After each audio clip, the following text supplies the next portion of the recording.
babe. Where you been? I've been looking for you all day. Barcelona, eh, Tommy? You fucking hurt her. Listen, we're competitors now. Ches made that very clear. I want you to know that I always play by the rules. Never gonna see me there again. Where the fuck is she, Miguel?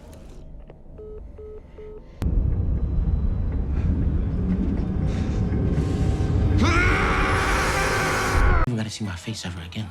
The machine is ready to go as soon as I say go. After that, I'm basically... A ghost. Yeah, a ghost. Yo, I heard from you in a minute.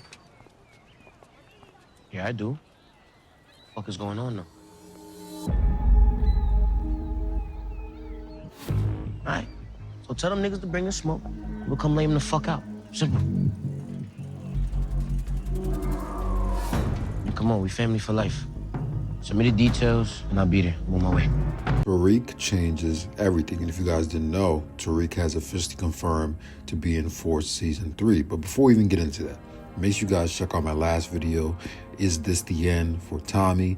Obviously, you guys know the new spinoff, Power Legacy, is confirmed with Tommy and Tariq. And some people think that, this is going to be end of the road for Tommy. So check out that video and let me know what you guys think. So moving on back to the topic of discussion. Obviously, like I said, Tariq is set to appear in Force Season 3. I kind of knew this was coming already, even before the spin-off announcements. Once we seen that little end credit scene with Tariq possibly talking to Tommy, we knew it was Tommy, right? There was a bunch of people saying that it was Kane, Diana, Braden, and some more outrageous people. Some people said he was talking to D-Max. Some people said he was talking to Cash.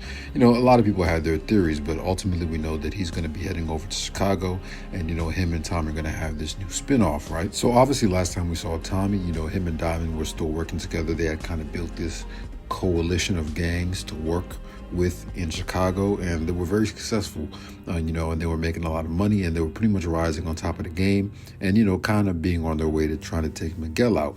But Che made it very clear that neither of them could take each other out. They're competitors, and it kind of created an even further rift between these two characters, right?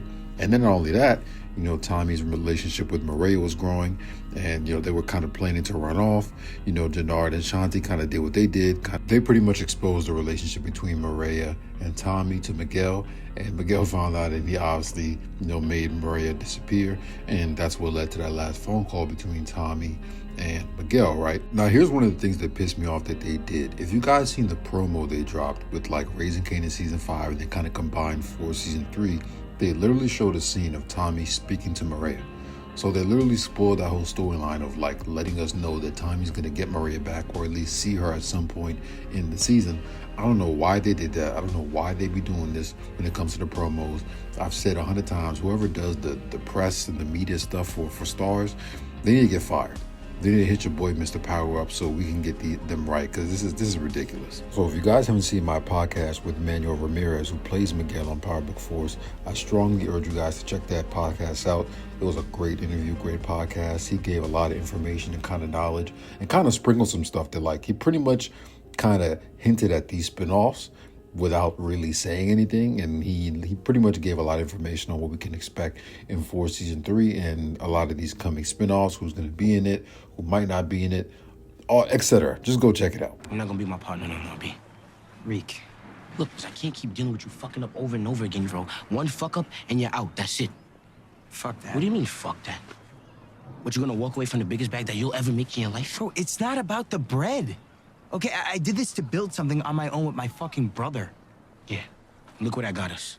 Last time we seen Tariq, him and Braden had an awfully tough conversation, and honestly, I was happy that Tariq made this decision, because throughout Ghost Season 4, Braden just showed that he couldn't be trusted, right? He gets stuff done, but he's very erratic, and just being on drugs, you can't have someone like that as your business partner. So Tariq made it very clear, yo, we could work together, but you're gonna answer to me. You're not finna be my partner no more. And I thought that was a very smart move by Tariq. Now, furthermore, obviously we know that after this meeting with Braden, he was able to set up the deal with the Nigerian guy and just set up his network, right? Tariq's pretty much on top of the game in New York. Crazy how quickly and easily that happened, right? And then obviously after that, he got the phone call from your boy Tommy Egan, and you know what happens after that. I heard from you in a minute. I do. What the fuck is going on though? All right. So tell them niggas to bring the smoke. We'll come lay them the fuck out. Simple. And come on, we family for life. Send me the details, and I'll be there. I'm on my way. Well, here's the interesting thing about this end credit scene, right? Now that we have all the information that we have about the spinoffs and, you know, Tariq popping up in Power Book 4 Season 3, right, is a lot of people would just have a hard time or had a hard time believing that this was Tommy because they're like, well, why the hell would Tommy call Tariq for help? Like, Tommy got to be in some desperate shit to call his nephew for help. And, you know, based on their relationship, people just skim over the fact that they squashed their beef and they're cool now. Obviously, Tommy probably still has some salt against Tariq for killing his brother, his best friend, and things of that nature. But I think they're over it. And I think, you know, this is the best person for Tommy to call. Now, this brings me to an interesting question is, well, now that Tariq's going to Chicago, who is he going to bring with him? Because I remember when Power Book 2 Ghost ended, we were all wondering, like, damn, like, all of these characters survived. Like, in the final series finale of the show, the end of a Power show, all of these characters survived. Like, the only person that really died was Monet, and that was a major death that we were kind of expected anyway, because, you know, we know how much money she was making on the show, and like there was just so many factors as to why Mary J. Blige should have just gotten taken off the show.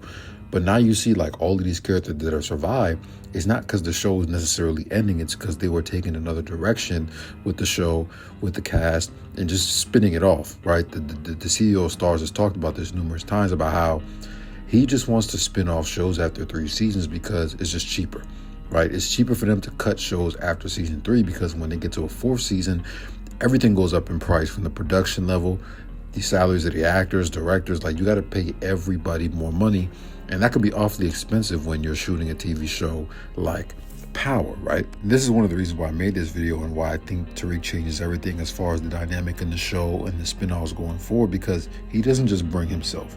He brings a presence of other people, right? He could bring Diana, he could bring Effie, he could bring Braden, and whoever else, you know, he wants to Chicago, and that could really help. And who knows, like, Kane is still around, you know, he's on the run. He could possibly pop back up, you know, since he's on the run from New York. I mean, you could do the same similar storyline with Tommy, or he just don't go back to New York. You could see Kane pop up in Chicago too and play a role in that, and it could be crazy just off of, you know, that show. Now, I think Braden and Effie are probably the ones who are most likely to pop back up. Possibly Diana, I'm not sure.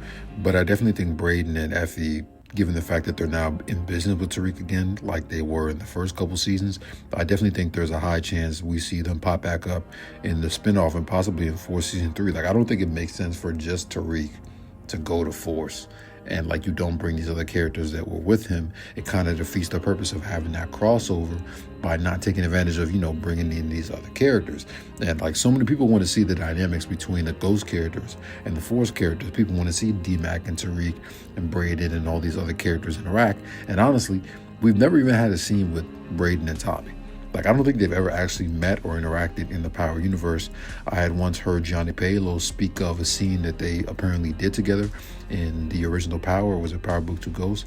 And they just kind of cut the scene. They scrapped it. They never used it. So that's definitely an anticipated scene that we want to see. And we just want to see more, bro. Like, we want to see more of these characters interact with each other. We want to see more of these dynamics. We just want to see more.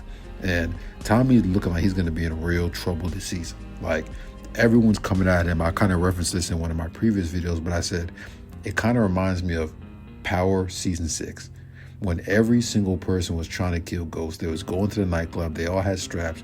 They was all trying to get rid of him because he just couldn't stop winning. And even when Tommy first pulled up to Chicago, everybody hated that man. They was like, oh, he's the new white boy in town. Now he's at the top of the drug game, and he has all these competitors and all these people gunning for him. They hate him even more. They definitely want him out of Chicago. And that's one of the main reasons why I think he calls Tariq, because he don't really got any allies in Chicago. And even the people that he's working with, like Diamond, can't trust him. Diamond's always going to be loyal to his brother Jannard, even though Jannard literally tried to have him killed, right? So I think all of these things are going to make for a very, very interesting Season 3. And I think Power Book 4 Season 3 could be one of the best seasons ever in any Power show if they do it right. So stay tuned, guys. We got a lot of content I've been dropping daily, working hard to make these videos for you guys.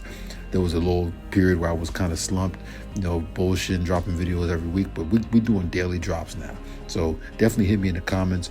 Tell me what topics you guys want me to dive into, and I'm gonna have this daily content every day. Catch you guys on the next one.